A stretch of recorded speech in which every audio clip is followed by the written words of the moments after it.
శ్రీ గురుభ్యో నమః. శ్రీ మహాగణపతి నమః. మేషరాశి వారికి సెప్టెంబర్ 1 నుంచి 30 తారీఖు వరకు రాబోతున్నటువంటి సెప్టెంబర్ మాసంలో ఎలా ఉండబోతుంది, వారు ఎలాంటి పరిహారాలు చేసుకోవాలనేది కూడా మనం ఇప్పుడు చూద్దాం. సెప్టెంబర్ మాసంలో వచ్చినప్పటికీ ముందుగా మేషరాశి వారికి గ్రహస్థితి గమనించినట్లయితే ఈ రాశి వారికి లాభస్థానంలో శని అత్యంత బలవంతుడిగా ఉన్నాడు. అదేవిధంగా వ్యయ స్థానాల్లో ఈ రాశి వారికి వచ్చేటప్పటికి రాహుగ్రహ సంచారం జరుగుతుంది. అదేవిధంగా ధనస్థానాల్లో గురుగ్రహ సంచారం అనేది ఉంది, అత్యంత అనుకూలమైనటువంటి స్థానంలో ఉంది.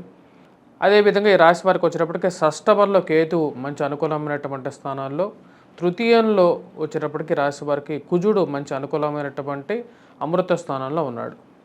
చతుర్థంలో మనం చూసినట్లయితే ఈ రాశి వారికి బుధగ్రహ సంచారం అనేది జరుగుతున్నది. సెప్టెంబర్లో వచ్చేటప్పటికి 4వ తారీఖున బుధుడు సింహరాశిలోకి సంచారం, దాని తర్వాత సెప్టెంబర్లోనే మళ్ళీ తిరిగి 22వ తారీఖున బుధగ్రహ సంచారం అనేది కన్యా రాశిలోకి జరుగుతున్నది అన్నమాట. అంటే సింహం నుంచి కన్యలో జరుగుతుంది. అదే శుక్రగ్రహ సంచారం అనేది కూడా వచ్చేటప్పటికి ఇప్పుడు ప్రజెంట్ సెప్టెంబర్లో మనం 1వ తారీఖున చూసినట్లయితే శుక్రుడు ఎప్పుడైతే కన్యా రాశిలో ఉన్నాడో కేతువుతో కలిసి ఉన్నాడు. కేతువుతో కలిసినటువంటి శుక్రుడు తులారాశిలోకి సంచారం జరుగుతున్నది సెప్టెంబర్ 18వ తారీఖు. రవిగ్రహ సంచారం వచ్చేటప్పటికి సెప్టెంబర్ 16వ తారీఖున తన యొక్క మార్పు జరుగుతున్నది. రవిగ్రహ సంచారం మారుతున్నది వచ్చేటప్పటికి మనకు సింహరాశిలోకి స్వస్థానంలోకి జరుగుతున్నది అన్నమాట. ఇప్పుడు మనం గమనించినట్లయితే ఇటువంటి గ్రహస్థితి మేషరాశి వారికి ఎటువంటి ఫలితాన్ని ఇస్తుంది అనేది చూద్దాం. ముఖ్యంగా వచ్చేటప్పటికి ఈ యొక్క నెలలో మేషరాశి వారికి వచ్చేటప్పటికి సింహరాశిలోకి రవిగ్రహ సంచారం అనేది కొద్దిగా మేజర్ ట్రాన్సిట్గా చెప్పచ్చు. రాశి వారికి చాలా అనుకూలమైనటువంటి కాలంగా కూడా గోచరిస్తున్నది. వృత్తిపరంగా వ్యాపారపరంగా కూడా అనుకూలంగా ఉంటుంది. నేను ప్రతి నెల ఒక ర్యాంకింగ్ ఇవ్వడం అనేది జరుగుతుంది అన్నమాట. అంటే ఏ రాశికి ఎటువంటి ర్యాంకింగ్ అనే దాని ప్రకారంగా చేస్తే సెప్టెంబర్ నెలలో మేషరాశి వారికి వచ్చేటప్పటికి ఫస్ట్ నెంబర్ 1 ర్యాంక్ ఇవ్వడం జరిగిందన్నమాట. అసలు ఎందుకు సెప్టెంబర్లో మేషరాశి వారికి ఎక్కువగా ర్యాంక్ ఇవ్వడం జరిగింది అంటే ఈ రాశి వారికి ముఖ్యంగా కుజుడు మంచి అనుకూలమైనటువంటి స్థానంలో ఉన్నాడు. తృతీయంలో కుజుడు, మరియు అదేవిధంగా ఈ రాశి వారికి ధనస్థానంలో గురుగ్రహ సంచారం, లాభస్థానంలో శనిగ్రహ సంచారం, ఇటువంటి పరిస్థితి చాలా అనుకూలంగా ఉంటుంది. ధన సంబంధితమైన విషయాల్లో అనుకూలంగా ఉంటుంది. పేరు ప్రఖ్యాతుల విషయంలో మీరు చేసేటువంటి పనుల్లో ఒక అడుగు ముందుకు పడడం అనేది జరుగుతుంది. వ్యాపార పరంగా ఎదగాలని చెప్పి మీరు చేసేటువంటి ప్రయత్నాల్లో గడిచినటువంటి ఆగస్టు నెల కల్లా సెప్టెంబర్ నెల అనేది ఎక్కువగా అనుకూలమైనటువంటి ఫలితాలు ఇవ్వగలుగుతుంది రాశి వారికి. ఎందుకని సెప్టెంబర్ నెల అంత అనుకూలంగా ఉందంటే కుజగ్రహ సంచారం అనేది బాగా యోగించబోతున్నది. అదేవిధంగా ఈ రాశి వారికి మనం గమనించినట్లయితే పంచమంలో ఉన్నటువంటి రవి యొక్క స్థానచలనం అనేది జరుగుతుంది. సెప్టెంబర్ 16వ తారీఖున ఈ యొక్క రవిగ్రహ సంచారం అనేది కన్యా రాశిలోకి ఎప్పుడైతే జరుగుతుందో అది అత్యంత అనుకూలంగా ఉంటుంది. సెప్టెంబర్ 15వ తారీఖు వరకు కొంచెం అటు ఇటుగా ఉన్న మీరు చేసేటువంటి పనుల్లో ఏవైతే మందగుండిగా సాగుతున్నటువంటి పనులను మీరు ఆలోచిస్తున్నారో వాటిలో ఒక మూమెంట్ రావడం జరుగుతుంది. వృత్తిపరంగా వ్యాపారపరంగా కూడా మీరు చేయాలనుకున్నటువంటి ఏవైతే కార్యాలు ఉన్నాయో ఆ కార్యాలు చాలా అనుకూలంగా ఉంటుంది. ఒకే రాశికి అంటే ఈ మేషరాశి వారికి మనం గమనించినట్లయితే నెంబర్ 1 ర్యాంక్ ఇవ్వడానికి కారణం ఇక్కడ ముఖ్యంగా వచ్చేటప్పటికి గురువు, కుజుడు, మరియు అదేవిధంగా రవిగ్రహ సంచారం, రవి యొక్క అనుకూలత, శని యొక్క అనుకూలత, మంచి అనుకూలమైనటువంటి గ్రహస్థితి. సెప్టెంబర్లో 16వ తారీఖు నుంచి రాశి వారికి తిరుగుండదు. ఎందుకంటే వృత్తిపరంగా వ్యాపారపరంగాను, మరి అదేవిధంగా శత్రు సంబంధితమైన విషయాలను, ఆరోగ్యపరంగాను రికవరీ అనేది ఫాస్ట్గా ఉంటుంది. గత 2 నెలలు ఏవైతే జన్మరాశిలోకి కుజగ్రహ సంచారం, ధనస్థానంలోకి కుజుడు యొక్క మార్పు వల్ల వీరికి ఏర్పడినటువంటి ప్రభావం ఏదైతే ఉందో వాటి నుంచి బయటికి రావడం అనేది జరుగుతుంది. ఇన్వెస్ట్మెంట్స్ పరంగాను, ప్రమోషన్స్ పరంగాను, ఇంక్రిమెంట్స్ పరంగాను, ఉద్యోగ మార్పు చేర్పుల గురించి మీరు చేసేటువంటి ప్రయత్నాల్లోనూ 16వ తారీఖు నుంచి చాలా బాగుంటుంది. ఇంకా ఇప్పుడు రియల్ ఎస్టేట్గా చాలా వరకు స్తబ్దుగా ఉన్నటువంటి ప్రాపర్టీస్ కానీ లేకపోతే వీటిని ఎలా వదిలించుకోవాలా అని అర్థం కానటువంటి పరిస్థితిలో కొట్టుమిట్టాడుతున్నటువంటి వారికి ఒక మార్గం అనేది సుగమం అవడం అనేది జరుగుతుంది.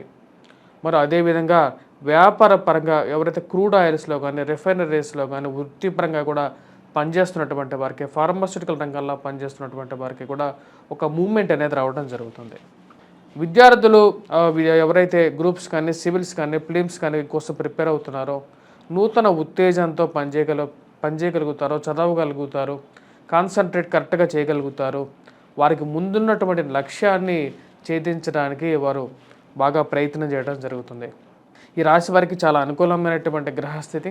వివాహ ప్రయత్న సంబంధితమైన విషయాల్లో ఒక కదలిక, ఎన్నో సంవత్సరాల నుంచి వివాహం కానటువంటి వారు ప్రయత్నాలు చేస్తున్నటువంటి వారికి ఒక మార్పు అనేది రావడం జరుగుతుంది. వివాహం గురించి మీరు అనుకున్నటువంటి సంబంధం, మీరు కోరుకున్నటువంటి సంబంధం, మీకు నచ్చినటువంటి సంబంధం మీ బంధువుల ద్వారా, స్నేహితుల ద్వారా మీకు రావటం మీ మానసిక ఆనందానికి గల కారకంగా ఉంటుంది.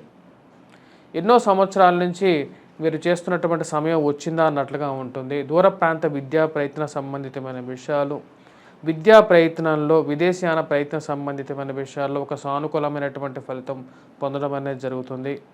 ఈ రాశి వారికి వచ్చేటప్పటికి చాలా అత్యంత అనుకూలమైనటువంటి కాలంగా చెప్పొచ్చు.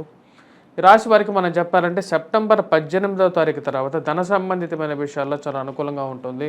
ఎందుకంటే శుక్రగ్రహ సంచారం అష్టమంలోకి మారుతుంది. శుక్రుడు అష్టమంలోకి మారినప్పుడు శుక్రగ్రహ దృష్టి వచ్చేటప్పటికి ధనస్థానం మీద ఉంటుంది. అంటే గురువు యొక్క దృష్టి, గురువు ఉన్నటువంటి స్థానం మీద శుక్రగ్రహ దృష్టి పడినప్పుడు అది అత్యంత అనుకూలమైనటువంటి స్థితిగా ఉంటుందన్నమాట ఈ రాశి వారికి. ఫైనాన్షియల్ రికవరీ, వడ్డీ వ్యాపారం కానీ ఫైనాన్షియల్ మూవ్మెంట్ చేస్తున్నటువంటి వారికి, మేషరాశి వారికి కొంచెం అనుకూలత అనేది ఎక్కువగా ఉంటుంది.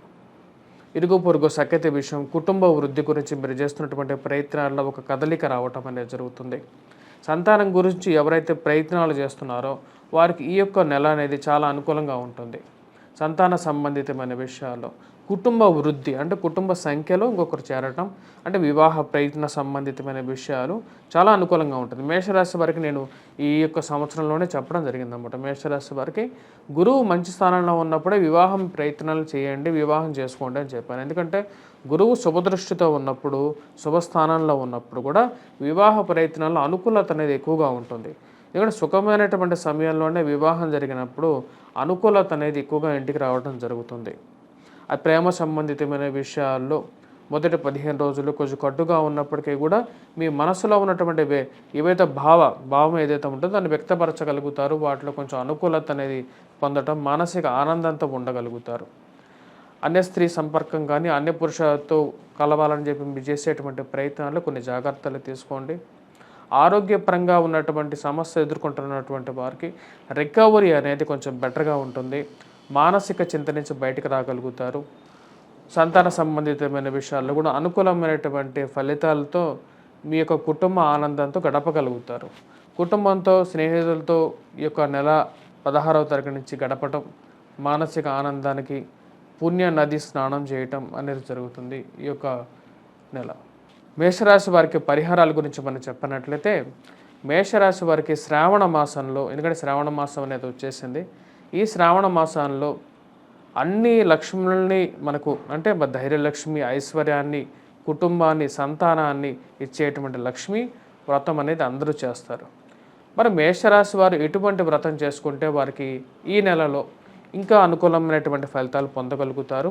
మరి అదేవిధంగా దేవుణ్ణి ఏ విధంగా పూజించాలి అనేది కూడా చూద్దాం. మేషరాశి వారు ఈ యొక్క నెలలో, ఎందుకంటే శ్రావణ మాసంలో మీరు పూజించేటప్పుడు ముందుగా వచ్చేటప్పటికి ఎరుపు తెలుపు పూలతో పూజించండి. ఎరుపు తెలుపు పూలతో పూజించడం వల్ల రాహుగ్రహ ప్రభావం ఏదైతే మిమ్మల్ని వెంటాడుతుందో, ముఖ్యంగా అధికమైనటువంటి ఖర్చు, అనుకున్నటువంటి ఖర్చు, ఆరోగ్య సంబంధితమైనటువంటి ప్రభావాల నుండి మిమ్మల్ని బయటికి తీసుకురాగలుగుతుంది. లక్ష్మీ స్వరూపం అనేది మీకు ఇంట్లో తాండవించగలుగుతుంది. మీరు ఇంట్లో దీపారాధన పెట్టేటప్పుడు ఉదయం పూట, సాయంకాలం పూట గుమ్మానికి ఇరువైపులా దీపాన్ని వెలిగించండి సాయంకాలం పూట కూడా. మరి అదేవిధంగా మీరు ఏదైతే దీపం వెలిగిస్తున్నారో దాన్ని కొబ్బరి నూనెతో వెలిగించగలిగితే ఐశ్వర్య ప్రాప్తి అనేది పొందడం అనేది జరుగుతుంది. స్వస్తి.